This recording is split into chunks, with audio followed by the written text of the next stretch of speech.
السلام عليكم ورحمة الله وبركاته. ازيكم يا حبايبي، عاملين ايه؟ رجعت لكم النهاردة بوصفة جديدة جميلة. وهي السمان المحشي فريك. طبعا كلنا عارفين السمان والفرق بينه وبين الحمام. ان دوت طبعا بيبقى طري شوية والجلد بتاعه بيبقى رقيق، علشان كده ما بيحتاجش سوا كتير. وطبعا هنا الفريك بتاعنا انتوا عارفين ان هو لازم يبقى طريفة. طبعا انا بحتاج ان انا احطه في ميه سخنه حوالي نص ساعه، يبقى متظبط كده، وبعد كده اعمله، اصفيه، وبيبقى قدامنا ناشف زي ما انتم ما شايفين كده، من غير ميه خالص. وعلشان نبتدي نحطه بعد كده في كده كده هنسويه تاني، فعلشان السمان ما بياخدش وقت معانا، فانا بسوي الفريك تسويه حلوه. طبعا لما بيبقى الحمام شديد عنه شويه، فانا ما بسويش الرز قوي لما باجي اعمله او الفريك، بسويه نص سوا. لان عندي هنا السمان طري، وما بيحتاجش وقت، فانا اضطريت ان انا اسيبه فتره كويسه يعني. ولما اجي اوريكم اسويه ازاي على البوتاجاز، هوريكم ان هو لازم يستوي سوا كويس عشان ما ياخدش معانا وقت كبير. طبعا هنا السمان عندي، طبعا بتجيبوا الكميه اللي انتوا عايزينها. احنا طبعا هنا عاملاه علشان انا اسرتي هنا صغيره مش كبيره، فجبت دول. طبعا السمان طبعا اتغسل كويس جدا، ونقعته نص ساعه في الملح والخل والليمون. وهو قدامكم اهو. طبعا احنا دي الكبد والقوانص بتاعته، اللي عايز يحشيها مع الفريك بتديله طعم كويس جدا، واللي مش عايز يخليها لوحدها برده مفيش مشكله. طبعا احنا هنا وصفتنا ان احنا بنجيب مقدار بصلتين، ونقطعهم زي ما انتم ما شايفين.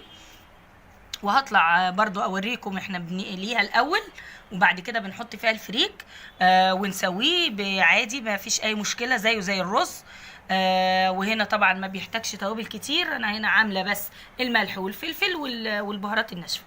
اللي عايز بقى يضيف حبهان، يضيف مستكه، كل ده حلو مش وحش، بس انا بحب ان انا احطها في الشوربه برضو لو انت حابه ان انت تحطيها. طبعا انتوا عارفين اهم حاجه في لما نحشي تبقى الشوربه، الميه اللي انت حطاها بتغلي جامد. دي طبعا بتساعدنا ان المسام كلها بتاعه الحمام او السمان لما بنزله فيها بتبتدي تقفل عليها، ما بتطلعش بقى الرز اللي جواها. كل ده طبعا ان شاء الله هوريهولكم لما اجي اسويه دلوقتي. تعالوا معانا نروح نشوف احنا هنعمل ايه دلوقتي يا حبايبي. جيت لكم بقى لما اوريكم الطريقه ازاي ان انا اعمل الفريك على النار. دلوقتي حطيت معلقه سمنه، وهحط برضو شويه زيت كده بسيطه، نسيبهم بقى يبقوا حلوين كده مع بعض زي ما بتعملي اي حاجه عندك، محشي حاجه. بنحط طبعا البصله معانا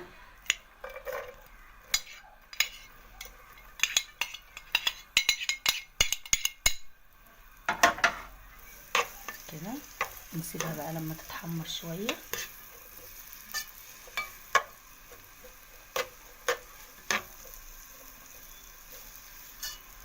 الناس اللي بتحب المحشي وتحب تحشي الفراخ وتحشي الحمام، كل دي وصفات حلوة للحشو. ممكن برضو نستبدل الفريك عندنا بالرز، للناس اللي هي ايه بتعشق الرز وبتحب ان هي تحشي الحاجة بتاعتها بالرز مش بالفريك.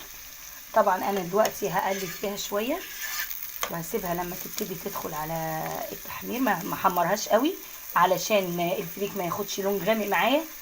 ده بعد ما بنيجي يبقى غامق نيجي نسوي نحشي بيه السمان ويستوي، نلاقي الرز اللي جواه غامق.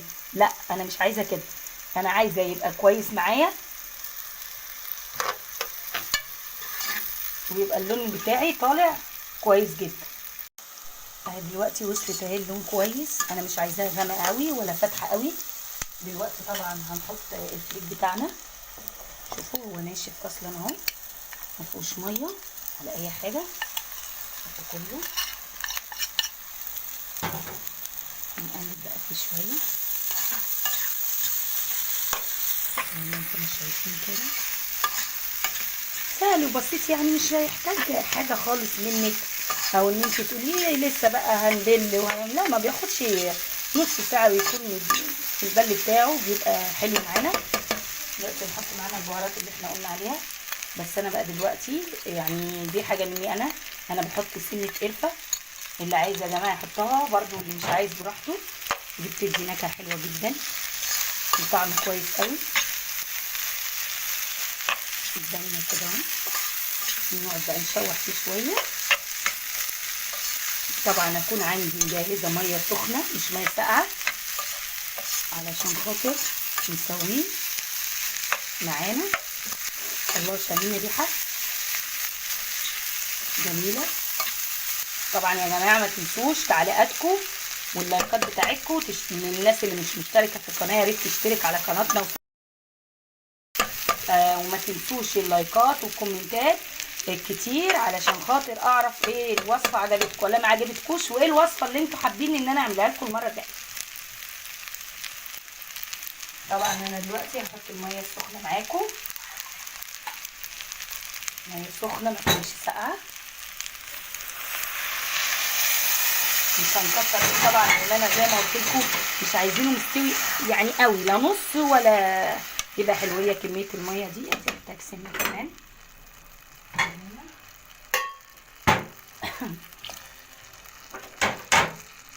زي ما انتم ما شايفين كده، يا ريت تغطيها. هيستوي بقى معايا ان شاء الله، وهقابلكم تاني وانا بسوي بحشي السمين. استنوا.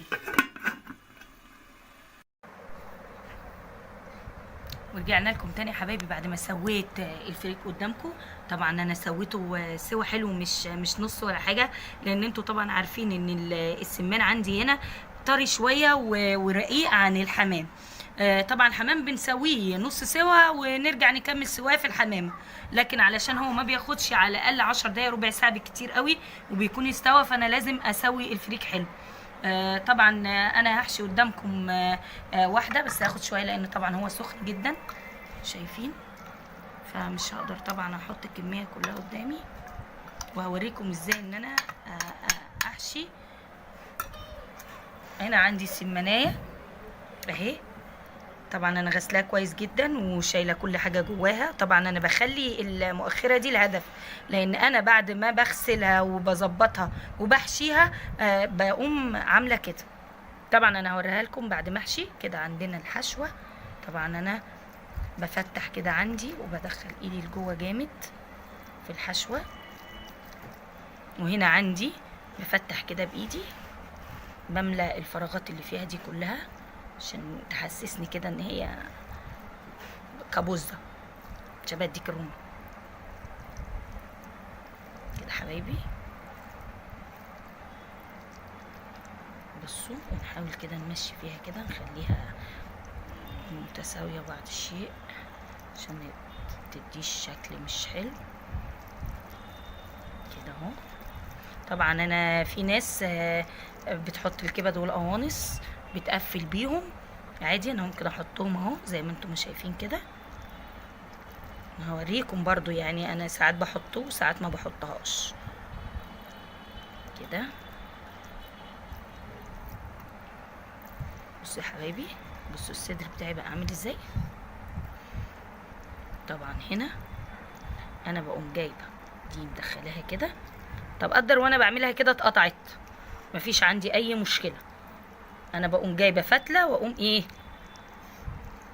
عامله بيهم الرجلين في بعض ماسكاهم كده اهو زي ما انتم شايفين. طبعا الميه طول ما هي سخنه ما بيبقاش عندي اي مشكله خالص. ممكن كمان اجيب قماشه زي دي كده واقفل بيها. بصوا الشكل اهو. طبعا انا برضو هنا هحشي الزور بتاعي، ممكن يتحشي من تحت وممكن يتحشي من فوق من جوه هنا كده. وبرضو الحمام نفس الطريقه بالظبط، تحشيه. عندي مثلا حته كبده ناقصه قناصه تتحط فيها عادي زي كده.